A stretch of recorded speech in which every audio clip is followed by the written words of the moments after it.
Good morning. Good morning. Beautiful weather we have today, huh? Well, it's an honor to be here. I'm excited that in 2 days I'll be fulfilling a lifelong dream, a dream that came to me when I was a teenager, a young teenager touring with my family. They brought me to see the Grand Canyon. And when I saw it, I thought, how amazing would it be to walk a wire across the Grand Canyon? And little did I know, at 34, that dream is about to come true. And again, it's an honor to be here. It's been a pleasure working with the Navajo Nation. They've been incredibly great to us, and I think we have a great relationship that I'm hoping is a long-term, long-lasting relationship, as well as my relationship with the Discovery Channel, who have been amazing partners, who have taken me in and welcomed me as a family member, and I truly feel at home with this network. So thank you guys for coming out, and I will start taking questions. Starting to take questions. Can you talk about some of the different challenges from this walk to the one at Niagara Falls? Well, you know, each walk that I do has different challenges, of course. This one, I would say the biggest challenge is probably the wind.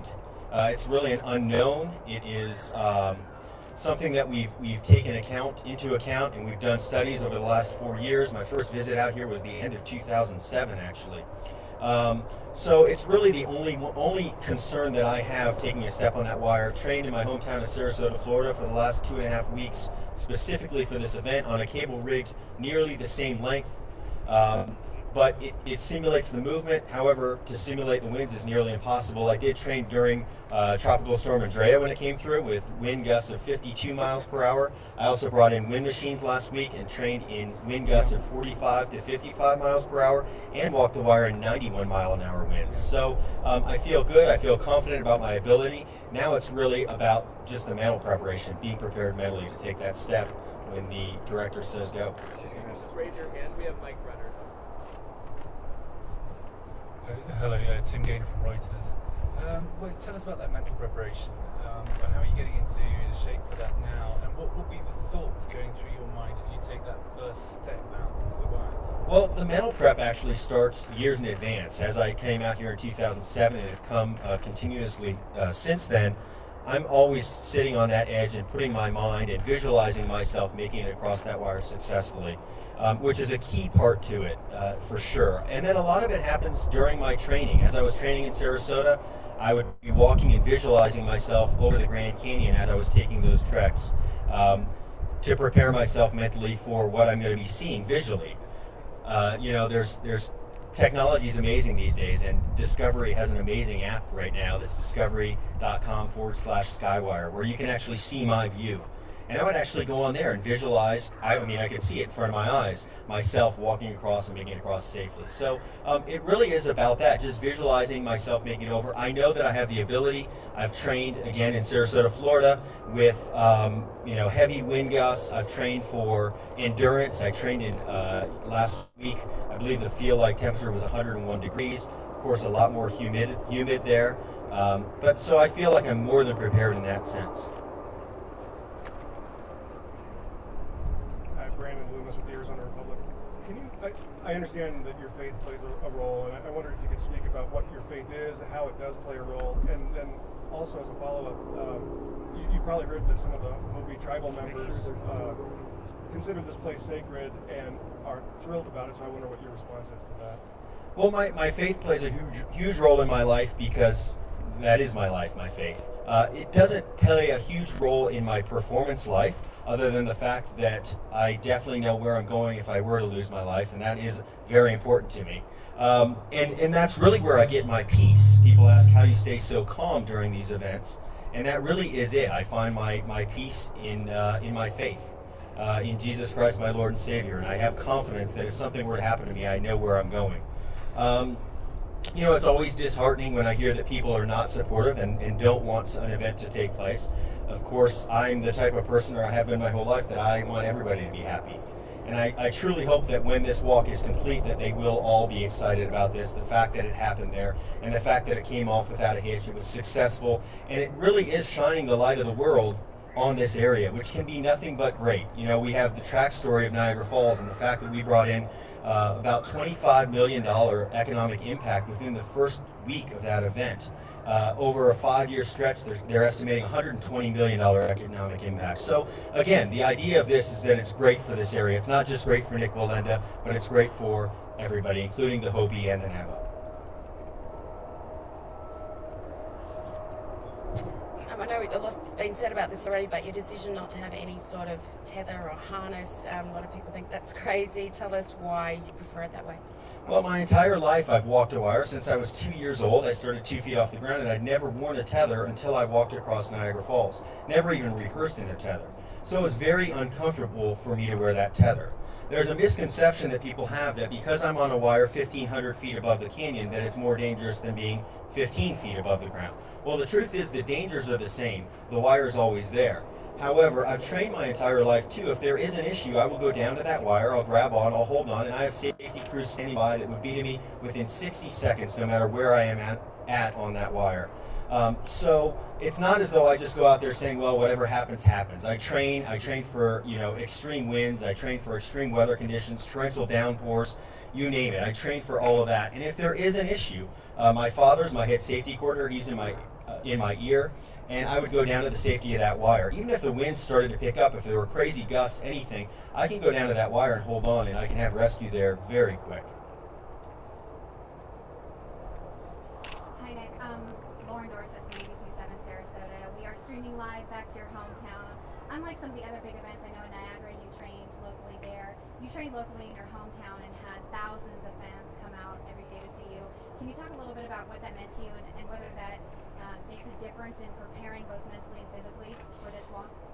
It means a lot, hometown, and the support of that hometown. The numbers are estimated about 25 to 30,000 residents of Sarasota came down to see me as I performed. That means a lot to have that support, and I can guarantee you as I'm making that trek across the canyon that I'll be thinking of them and just appreciative for them. It means so much to have so much support for my hometown.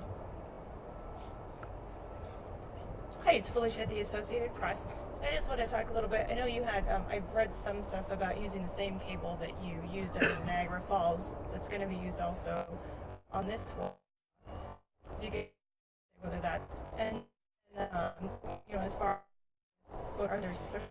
Actually, the shoes that I weighed by my mother, and they are a leather upper that's molded to my feet. They lace up the front, and the bottom is an elk skin sole. And the reason why we use elk skin, well, there's multi-purposes, but one is that if that wire gets wet, it actually becomes sticky and grips to the wire rather than becoming slippery. As well as the fact that that wire will be hot. We know it's very hot. There's a lot of hot it's hot out here. The sun will be beating down on that wire all day. And those shoes, along with the socks that I'm wearing underneath them, will protect my feet from the extreme temperatures of that wire as well. Nick, hi, Adam Longo, CBS 5 Phoenix. I wonder if you could talk to what this is going to be like as a TV event, what the viewers are going to see, what they're going to hear, how they're going to experience this with you. You know what? Discovery is doing an incredible job at making it. The viewers are in the driver's seat in a lot of situations. They're able to go on their iPads. They're able to watch from different camera angles. I'll be wearing 2 POV cameras, one that is looking straight out that will have my exact view, one that's looking straight down into the bottom of the canyon. So they have a lot to expect. There'll be a lot of the lead up of the rigging, a lot of things that we didn't hit on during Niagara Falls that I wish we would have, which was the rigging, how we do this, all the engineering, the complexity that goes into what I do. People see me show up and walk a cable and they think that's it. They don't realize the years of training, the years of studies, the years of research that go into these events. People often ask me, do you want people to follow in your footsteps? Do you want fans to start walking the wire? And isn't that dangerous for them? Well, my opinion is if they want to follow in Nick Wallenda's footsteps, then they're going to do it the way that Nick Wallenda does it. And if they do and they train properly and are prepared properly, absolutely I want people to follow in my footsteps. Hi, Laurel Morales with Arizona Public Radio. Wondering, I understand that your training is very intense and has been for many years, but a lot of people will watch this and say, why? And you talked about, do you want other people to follow in your footsteps? Do you want your kids to follow in your footsteps? 7 generations and 200 years in my family now, so that's why. My family's done this forever. My great-grandfather said life is on the wire, everything else is just waiting, and that's true for our family. This is our passion. This is what we love to do. My children, I've got a 15-year-old, a 12-year-old, and a 10-year-old, 2 older boys and a young daughter, and all of them are very good on the wire. they impressed me on the wire. I was doing a photo shoot about 2 months ago in Sarasota, and my son jumped up on the wire just for fun, and I tried to push him off. We were only 2 feet off the ground, and that's how we play. And I was blown away at the fact that I couldn't knock him off the wire. All of that is part of training. That's how I was trained as well. But I've never in my life told my kids to get up on the wire and practice. But we have them in our backyard, and the same as me, I saw my parents doing it. I saw their passion and their love for doing it, and I wanted to follow in their footsteps. And my kids are doing the same thing. However, if you ask them, at this point they have no desire to carry on the family industry, and I'm very happy with that. Just like any parent, I want my kids to be happy with the decision they make. Their college tuition is set aside, and I encourage them to do what their heart's desire is. Again, like any parent, I would never push my kids to do something that I wanted them to do. I want them just like my parents did to me. My parents told me, go to college, choose a different occupation, and really at that point there was just not a career, there was not a future in it. Financially, it was just a struggle at that point. And I just loved what I did so much. I loved performing. I started performing in front of an audience at 2, and I loved it so much that I couldn't give it up.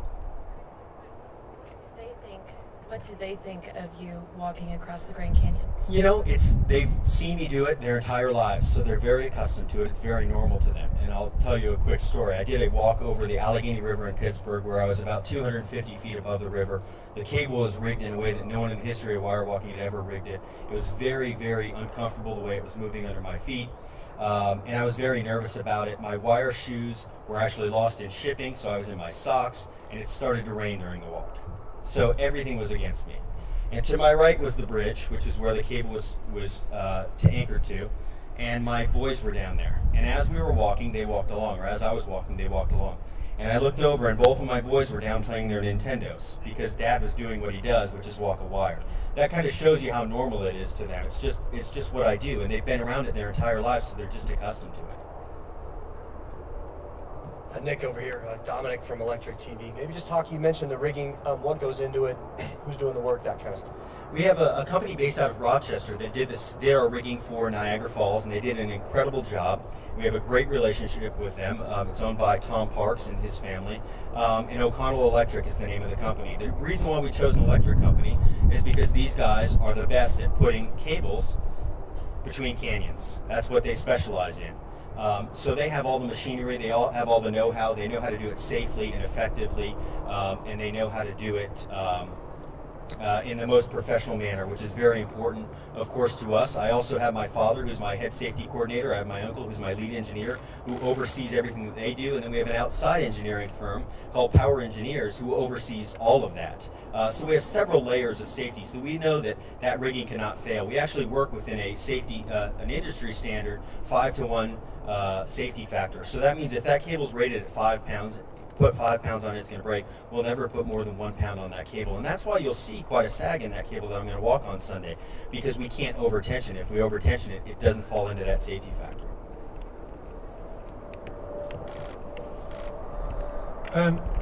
Nick, I wonder if you could just, it's a daunting prospect for viewers.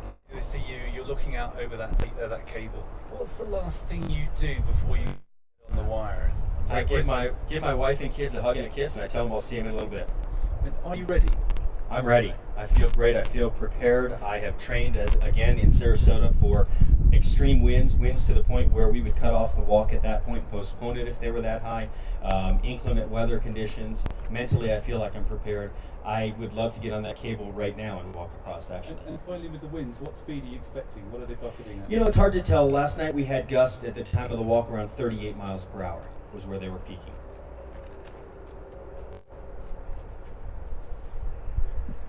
Hey, Billy Cox at the Herald-Tribune in Sarasota. Nick, you went out to look at the site this morning, is that right? I did, yes. Any surprises there? No, it was funny, everybody was laughing at me because I couldn't get the grin off my face. You know, my playground's there and it's almost set up. It looks incredible. I mean, to be honest, the amount of pressure that was on me before on the plane ride last night, I arrived around midnight. I went out there around 3:30 in the morning. But the pressure just starts dropping, less and less pressure leading up to it, because I know that I'm mentally prepared, I know I'm physically prepared, and now I can see that wire in place. I can visualize where I'm going to walk and how I'm going to walk and what I'm going to see.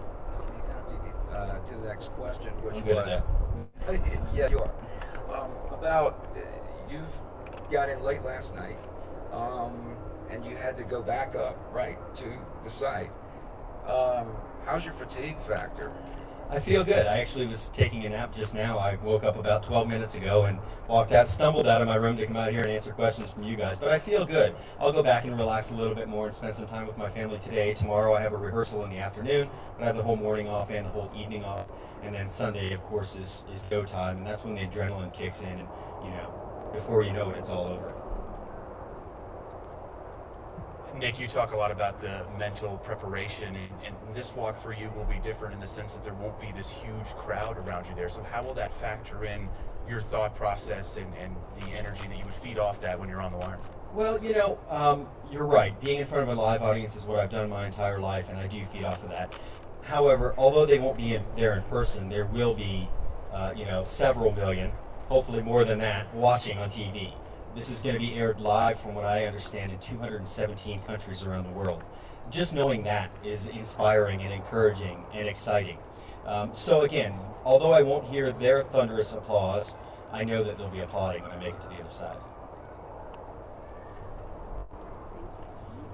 Good morning. Christy Siefkin with Fox 10 in Phoenix, and I'm just wondering if you have any rituals or things that you do before you go on. I really don't. I say a prayer with my family and, again, give them hugs and kisses and say I'll see you in a little bit. And I'm a man that believes that words are strong, and that's why I say I'll see you in a little bit and not goodbye.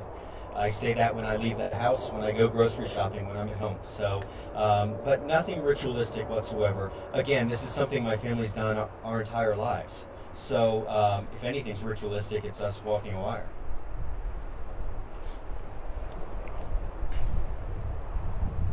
Hey Nick, in your book, How to Read of It, thanks for that, you do admit that on occasions you've sort of faked a bit of a fall or a stumble. There's a bit of showmanship flair. Think you'll be doing that this time around, or won't be tempting fate? I will tell you after that walk Sunday night whether I'm faking or not.